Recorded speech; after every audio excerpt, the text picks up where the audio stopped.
Welcome to Manny's TV Talk, where we will talk about all of our favorite reality TV shows and news surrounding them.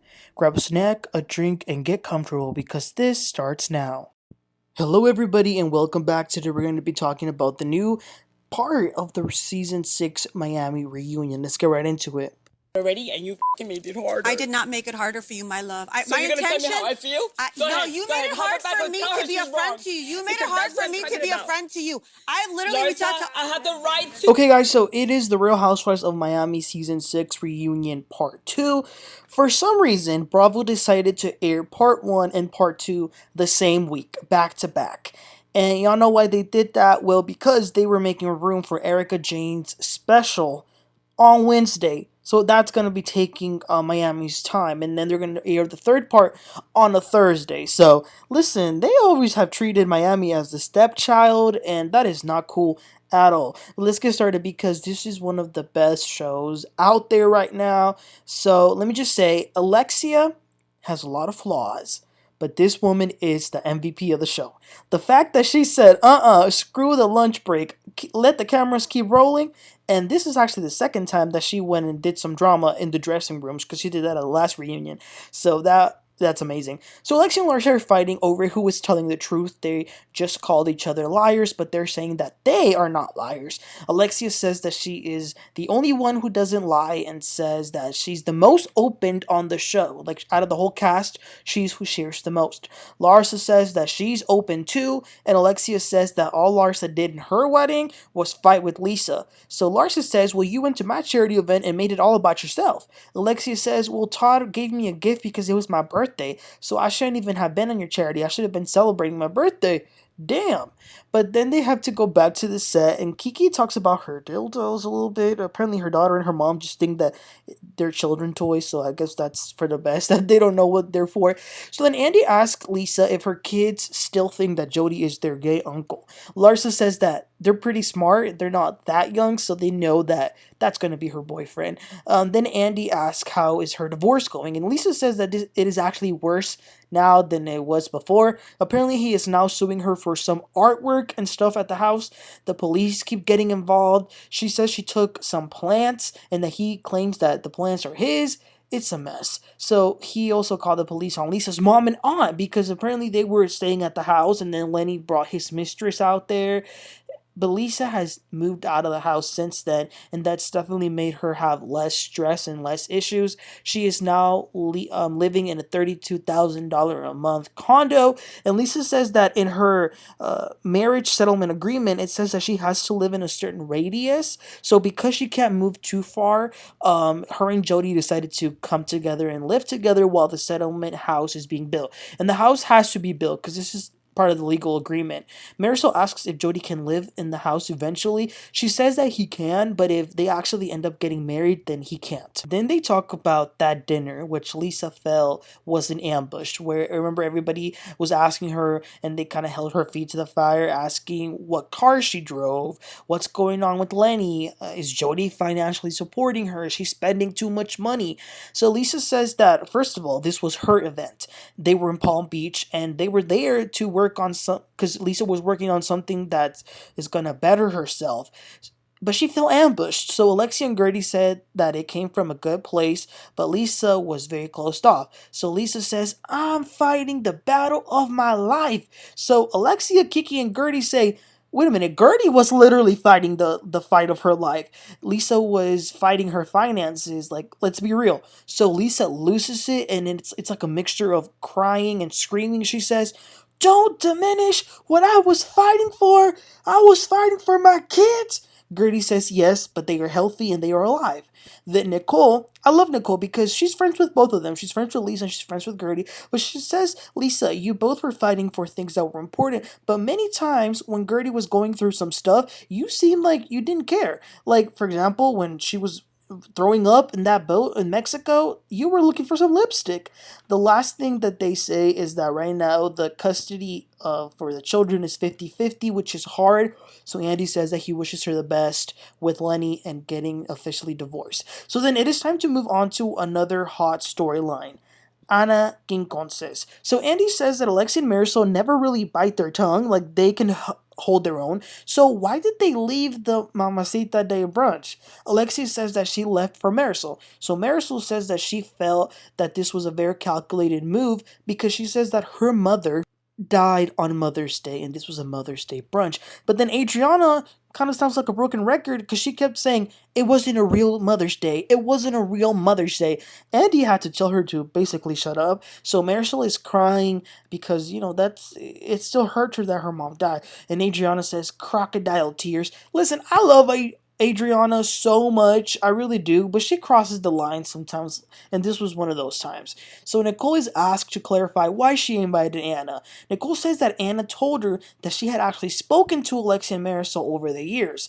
Alexia and Marysol interrupt, but Nicole says that Anna told her that during the pandemic, Anna organized some sort of charity with other of the housewives and they all participated to donate dresses. So because everyone participated, Anna thought they were cool. So Alexia says, well, that's cool and all, but last year at the reunion, you, Nicole, said that Anna and Leah Black contacted you and then you even took it further by saying, I won't repeat what they said. I won't spread the rumors around. Alexia's point is that Nicole knew what she was doing. And like I said, I love Nicole, but I agree with Alexia on this one. I think Nicole is a whole doctor, okay? She's not dumb. Alexia says that this is why my relationship with you went bad, because I gave you a chance. And Nicole says, let's keep it real, you never gave me a chance. You have never given me a real chance since day one. She then says that Alexia has a boner for her and that she needs to go to the bathroom and smack one out. Ugh, how vulgar. So Alexia says that she talked to Anna at the finale party and she said, no puedo creer que te prestaste para eso, which means I can't believe that you lent yourself to do that. Anna told Alexia that she didn't have a problem with her. Her problem was with Marysol, but Alexia basically said, well, Marysol's my friend, so it is what it is. Andy asks Nicole if Marysol is now the person who she trusts the least. Nicole says yes, because she wasn't invited to Marysol's event. But Nicole, okay, so she exposes Marysol. So Marysol was so mad and she didn't invite Nicole to her event, right? But the day of the actual Mother's Day brunch, when Marysol came back and once Anna had left, Marysol was Kiki, haha, with Nicole. So it made no sense that they were cool that day, but then she got mad again and then didn't invite her. Adriana then says that she has something to say. She knows that Nicole took a lot of the blame, but she takes full responsibility because she's the one who brought Anna. So then she gets up again, and all of them were like, oh, here we go again, another stunt. But she just offered Nicole a rose. So that was really nice. The queen of Miami stunts, Adriana de Moura. And Adriana also apologizes to Alexia. She says that she brought Anna intentionally to hurt Alexia, so she does say that she's sorry, but Marysol didn't get an apology though. The next topic is Julia. She had made a comment about Lisa that night of the opera party, and she had left the kids after the police were called, so it kind of made it sound as if Julia insinuated that Lisa might be a bad mom. Julia says that she never thought Lisa was a bad mom. Those were definitely not her intentions. But when her and Lisa fought at the Mother's Day brunch as well, Lisa had made a comment about Julia where she was like, you have 3 baby daddies, which Julia didn't hear until the episode aired. So that triggered her. And Lisa says that she understands that, but Julia went straight to social media instead of picking the phone and calling her. Julia says, it's not about you. You always play the victim that you don't even realize that you are becoming a villain. So Lisa says, I need an apology from you, and I need you to mean it. So Andy gives Julia the floor, but she says, no. Not at this moment. She didn't apologize, which was surprising to some, but if she didn't feel like it, she didn't feel like it. So she said, not at this time, so they put a pin on that. And by the way, they asked Nicole if she will ever get married, and she says that she doesn't know. But then Andy offers his condolences for her father's death. He died a few days after BravoCon. Thankfully, he was able to know that Nicole was pregnant, so at least he found that out. Then they take a look at Nicole's season package, which of course had a lot to do with her dad. And they made a little nice memory thing, and it was like in loving memory of, and then they put his name and stuff. So seeing those scenes were really sad. They all supported her, so that was nice. Nicole even gets even gives credit to the show for pushing her to fix things with her dad, like go to therapy and work through it. Maybe she wouldn't have done it had it not been for the show. They do ask if she's still in touch with his girlfriend Isis. Well, here's the thing. They found out that the dad was actually paying for his girlfriend's apartment and car, and when they had to have that conversation with her and tell her that that wasn't going to continue, it didn't go well. His money will go to his kids, even the ones who Nicole hasn't officially met. Nicole says that Anthony is very excited also to have a little girl because, there's a special relationship between a mother and their sons and then a father and the daughter. And actually, they even asked Andy if he feels any difference, but he says that because he is a single dad, he can't really tell because he doesn't have a woman, right? So they actually ask him if he wants a partner. So the conversation got derailed for a little bit. They then take a break. So Julia goes to Lisa's dressing room.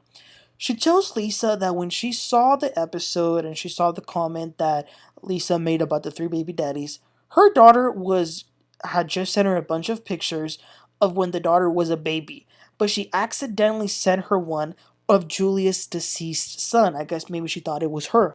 So Julia seeing, this picture of her and her son who passed away, seeing it, and then hearing Lisa say something about baby daddies, that's why she didn't want to talk to Lisa and she went to social media to post whatever she posted. But now that she kind of calmed down, she does apologize. She was crying. She says sorry, and she says that Lisa is a great mom. Lisa definitely accepted it, so that was really nice. And I think that it was better for them to have done it alone versus them doing it back with everyone when Julia didn't feel it. So they go back. Andy touches on the support that Guerdy has received. She says that she was very open with this journey and this process because she wants to inspire other women and to tell them to go get checked early before it's too late because that has a lot to do with it. So then they see Guerdy's season package, which was so heartbreaking for her to see these scenes again. Her getting the diagnosis, going into surgery, cutting her hair. Very hard to watch. A lot of heavy stuff. Andy says not only was the actual illness a lot, but it was great to see Russell. Like, we saw true love when he was with her. And she says that they've been together since high school and that he helped her get through this. She talks about how her kids took it, and she's going to have to still, even though she's cancer free, she still has to check herself every 6 months, so that can be a little anxious. She proudly is showing her surgery scar, and she says that the the chemotherapy had a lot of side effects apart from the mental toll that it took. It also, like, some rash that she got in her arm and it kind of like burned or something. So then they talk about the drama. So a fan wrote in telling Larsa that when someone reveals to you that they have cancer, you should never say, "How do you know?" and "How was I supposed to know that?" Larsa says, "Well, I've never been in a conversation where someone was arguing with me for 30 minutes and calling me fake." So Guerdy was like, "Are you serious? Fake versus cancer? What the hell?" Then they roll back the scenes of the season of them arguing about this. After that, Larsa says that she has already apologized like 300 times. She says the reason that she told the women initially about Guerdy's diagnosis was because she wanted them to rally around her and show love. Guerdy says, no, thank you. You told some strangers about it that I don't even know.